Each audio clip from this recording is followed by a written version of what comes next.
Thanks so much for joining us here on 13 News at noon. I'm Karen Campbell. Just hours ago, we learned the name of a 29-year-old man killed on the city's southeast side. Police tell us this shooting stemmed from a suspected case of road rage. This all happening near Thompson Road and Emerson Avenue. That's where investigators found Gavin Desar lying in the street. Desar was taken to a hospital in critical condition. He later died from his injuries. Witnesses tell police the driver of a white Chevy pickup truck fired at Desar's black Honda just after 8 p.m. Police say situations like this are avoidable. If someone upsets you out here on the roadways, it's not worth it. Just let them go. Don't hawk at them. Don't engage. Don't confront them. Just let them go. It's just not worth it.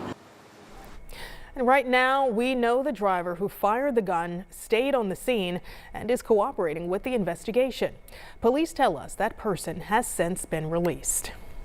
This afternoon, we are working to learn more about a shooting on Indy's near North Side. Now, we first told you about this investigation as breaking news on 13 Sunrise. This happened along North Capitol Avenue. That's near 29th Street. Officers arrived and found someone who had been shot. There's no information right now on a suspect or motive. The person shot is in critical condition, so we are working to find out if that has changed. And of course, we will pass along any new information once we learn more. And we are also working to see if charges have been filed against 3 men caught with guns after a fight on a basketball court. IMPD posted these photos of the weapons. That fight started Sunday night at Christian Park on the southeast side. That's near English Avenue and South Sherman Drive. Now, police say multiple people called 911 after some of the men pulled out guns threatening to shoot. IMPD says one of those guns taken at the scene was stolen.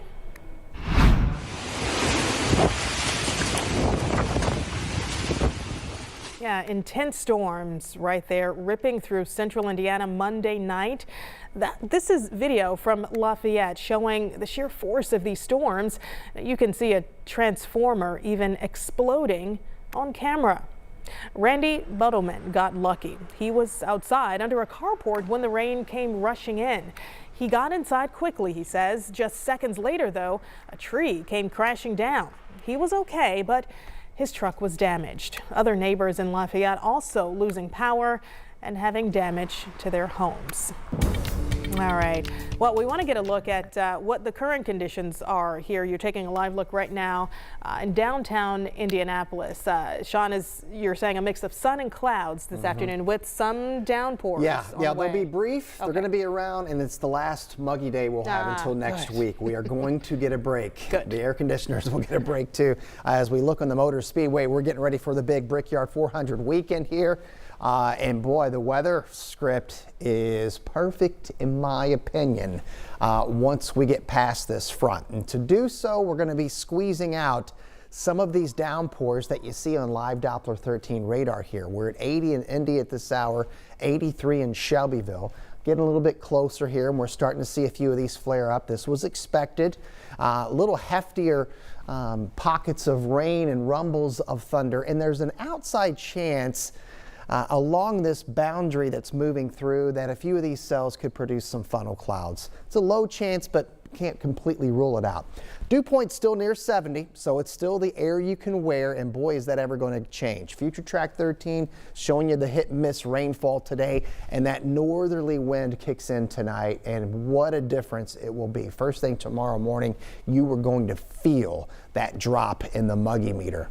We'll get a little bit of it this evening, but it's tomorrow when you really feel the comfortable air. It's going to hang around through the weekend. We'll talk about that ahead in the 7-day forecast. All right. Thanks, Sean. Yeah. Today, Indianapolis is welcoming more than 50,000 Catholics for the National Eucharistic Congress. The 5-day convention, which is the first of its kind in 83 years, will include the largest procession ever through downtown Indy. Our Jenny Runovich has a preview of this historic event. Designed to renew the Catholic Church and revive people's faith, the National Eucharistic Congress, a huge religious convention, is about to start downtown. It's not only historic, the first since 1941, it is big, even for Indy. this is not a small gathering. We're expecting 55,000 Catholics from across the United States and even the world. Many of them making a pilgrimage to the crossroads of America, driving and walking thousands of miles for months. All converged on St. John's Church downtown. Chaz started from California back in May. It's been a long, really rewarding journey, a mixture of riding in our Eucharistic van and walking from church to church, town to town. And now we're here at this Congress in which everyone is now coming to one point, right, to celebrate one God, right, and learn more and hopefully walk away really changed. The 5-day event, mostly held at Lucas Oil Stadium, is expected to make a $62.2 million economic impact. For Catholics, the impact is priceless. Daily Mass, making meals for the hungry, keynote talks and worship. And so we'll have opportunities for prayer, for liturgy, for service, and for teaching. Plus, a procession downtown Saturday afternoon. Thousands going from Capitol in Georgia to Monument Circle to the War Memorial. Roads will be closed with more than 100 state troopers and IMPD officers keeping things safe. It's unique because we have never in our past that I can recall moving 40,000 people at one time for about 1.2 miles. Indy was chosen for the Eucharistic Congress because of its central location and ability to host large-scale events. For Catholics, our city is now a place to celebrate sacred tradition. Simply to come and pray and worship God together in a personal, profound way. Jenny Runovich, 13 News. All right, thank you, Jenny. This afternoon, people are remembering a man in a hit and run from the weekend. A memorial now sits near 30th and Mass Avenue where that crash happened.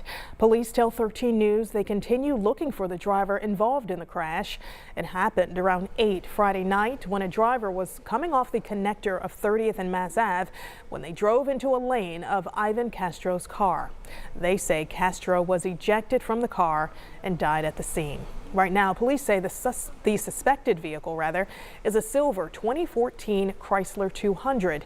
If you've seen this vehicle or know anyone with more information, you are asked to call police or Crime Stoppers. A group of motorcycle riders are paying tribute to hundreds of fallen police officers. They rolled into the Indiana State Police Indianapolis post. The tribute is called Ride to Remember. They ride across the country to raise awareness about officers who died in the line of duty. That includes ISP Trooper Aaron Smith, who died last year trying to stop a stolen car.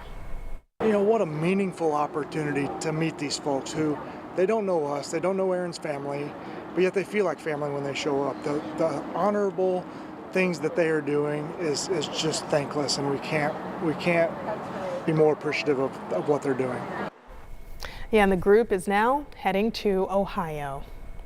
All right, heads up for drivers in Hamilton County. This afternoon, Anthony Road and 236th Street is closed. The Hamilton County Highway Department says it will last 4 months. The goal is for it to be back open by November 20th.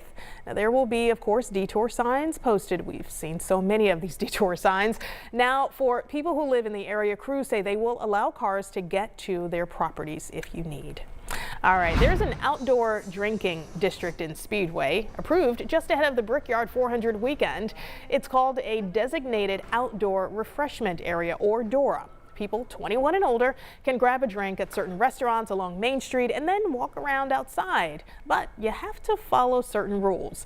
The DORA only applies to the stretch of Main Street between 10th and 16th. Drinks must come in special plastic cups. Now, the state gave Speedway the okay last week, and the DORA will be in effect year-round. We talked to the general manager at Barbecue and Bourbon, who says he hopes to join the district soon. Come in here, grab a drink, walk down the street, sit down on the bench, enjoy it, relax, watch the Hauler Parade Thursday. Dawson's and Daredevil Brewing are already approved. Town leaders tell us they will monitor the district and adjust as needed.